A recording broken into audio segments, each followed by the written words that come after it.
What is going on, people of YouTube? My name is Kurtyoy and welcome back to another video. This is a preview of Game Week 37. Now, if you haven't checked it out, I've got a task for you.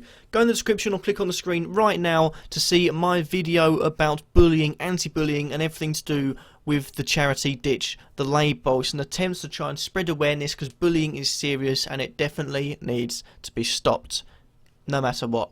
You know, it's not about what you've done in the past, it's just about stopping bullying no matter what. And that charity is probably the best one I've seen so far. So go ahead, check out the video and then check them out. Maybe donate or just spread the love about the charity. That'll also be enough. Wow. Game week 36, Leicester run the league. It looks as if it's a foregone conclusion who's going down between three teams. Maybe Palace jumping in if they don't improve. And top four, you know, you can pretty much guess what's going to happen. So, is it dead? Hell no, it isn't. Double game week time. Oof. Need to get that one out of me. I've got, you know, the usual, three from each position. Let's jump into the goalkeepers. First up, we have a goalkeeper by the name of De Gea from Manchester United. He comes in having, you know, not kept a clean sheet against Leicester, but hardly surprising, they are the best team in the league. He's got a double game week with Norwich away and West Ham away, with Bournemouth at home at the end of the season. Now, West Ham might be a tricky one, but Bournemouth at home and Norwich away, definitely clean sheetable. Even the West Ham one is probably clean sheetable if you're Manchester United. So for me, it's definitely worth taking a little pop at David De Gea, 5.9 million, because he'll easily get you at least 2 clean sheets, if not 3. Moving on from there, we've got a goalkeeper from Watford. Oops, I didn't mean that. A goalkeeper from Watford, and his name is, of course, Gilmartin. I'm only joking, it's not Gilmartin. It is Aurelio Gomez, and Gomez comes in having had a poor week, conceding 2 goals against Aston Villa somehow. Lord only knows, but he has a double game week as well. His double game week consists of Liverpool away, Norwich away and Sunderland at home. Now, all 3 of them can be clean sheetable, and all 3 of them can make a few saves in it as well, so definitely worth taking a punt. If, you know, you've got your double game week, got you bench boost on, then having him maybe David De Gea as well, hugely, you know, good chance of getting big points. And lastly, we've got a goalkeeper from Bournemouth. Now, I very rarely say Bournemouth players, but this one comes in, and it's Artur Boruc. Now, he comes in after, you know, they've really had a torrid time at the moment, conceding goals with Bournemouth, but West Brom away and Man United at home, I just think, you know, 4.5 million, you know, get him in. Backup goalie. If you've got your bench boost, I think that's going to be a good chance of getting a clean sheet against West Brom, so well worth a risk. Now we move on to the defenders, and starting off the defence, we've got another West Ham player. Well, actually, we didn't have Adrian in the first place, but we've got Cresswell against Swansea away, Man United at home, and Stoke away. You know, not only is he good defending, he's also good going forward, so Cresswell's definitely a must for your team. Moving on from there, we've got a Chelsea defender. His name is Dave Azpilicueta. Got there in the end after a little burp. But Sunderland away, Liverpool away, Leicester at home. All 3 of them look really tough. But the thing is, I think Chelsea can pull through on Sunderland. They can definitely pull through against Liverpool. And Leicester at home, they'll have nothing to play for, Leicester.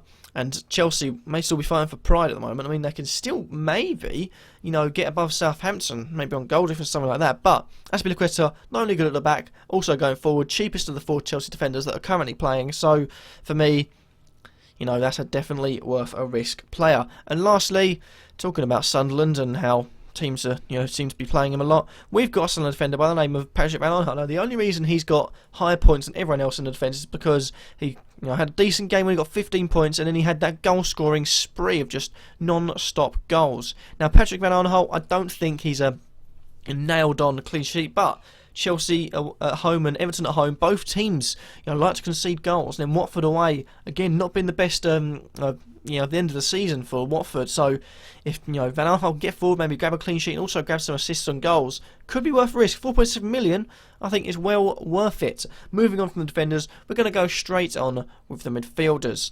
First up, West Ham.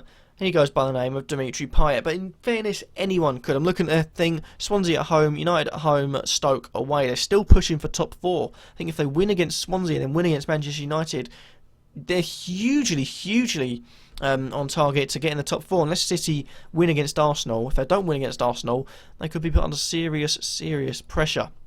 But Payet, you know, also Noble, Antonio, maybe even Kouyaté, and Lanzini definitely, 4.9 million. If you've got a free transfer, then definitely worth bringing him in. Freeing up cash for somewhere else in the team is definitely what I have done, as you can see right there. Moving on from him, we've got a Chelsea midfielder now. We've had a Chelsea defender. We've also got a Chelsea midfielder. This is a really weird occurrence for this season at least, and it's not Hazard. 5.8 million. He has finally looked like the old Hazard. He's finally getting back to his old form. He's been dazzling in the last 2 games, but it's not him because it's too much for a player like that. We've got Willian. Now he comes in having had a decent game against Bournemouth, decent against Tottenham, and we're looking at Sunderland away, Liverpool away, Leicester at home. All 3, you can see Chelsea maybe grabbing a goal or 2 in them, and Willian has been their most consistent player this season. £7 million for an attacking player from Chelsea.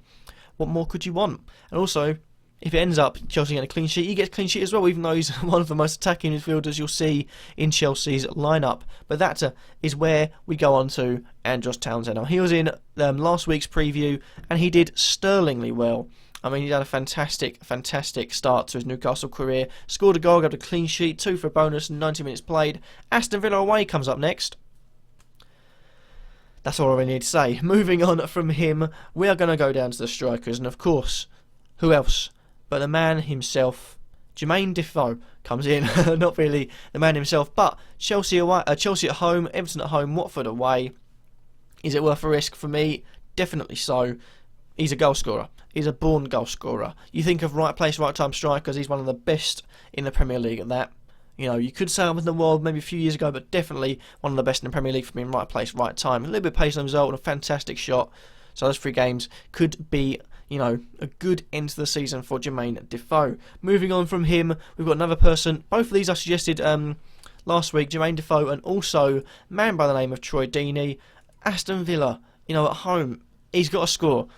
Really had me worried until 90th minute when he grabbed 2 goals. One of them was a penalty, in fairness, but 2 goals scored, 3 for a bonus, 90 minutes played, he was 13 points. Liverpool away and Norwich away in double game week. Again, their defences are not known for being reliable and sturdy. And in Sunderland at home, their defence is not known for being reliable and sturdy. So I think I'm tempted to bring a little bit of risk in and maybe get rid of Aguero or Kane, because for me, I can really see Deeney doing well in the last few games. And finally, we've got a Manchester United striker to end things off. Although he's more of a winger, and my hope is that Manchester United next season, because he's played so much in the wing, Martial will be a midfielder. And in that case, it's definitely worth getting him into your squad next season. But rather than speculate, we're just going to say, bring him in for us this season. Norwich away, West Ham away, Bournemouth at home. All 3 games, you can see him maybe getting a goal or 2 in. So it's definitely worth a risk. Double game week coming up. Who knows what can happen? But there we go. Thank you guys for watching. Just to run over who I have, suggested that you bring in after last week was absolutely fantastic. I think every player of the 12 players I averaged, 7.4, 7.6. I think it was 7.6 points per every player. So if you want a good game week, that was last week. This week I think it's going to be even better. We've got De Gea, Gomez, Boroch, Cresswell, Azpilicueta, Arnholt, Payet, Willian, Townsend, Defoe, Deeney and Martial. Thank you guys for watching. If you like this video, then leave a like, leave a thing in the comments down below, and subscribe if you feel like I'm worthy. Remember, I did a video about anti-bullying and Digital Label. Go and check that out. Link is in the description. Without further ado, thank you guys for watching. Spread love and not hate, and I'll catch you all in the next video. Peace.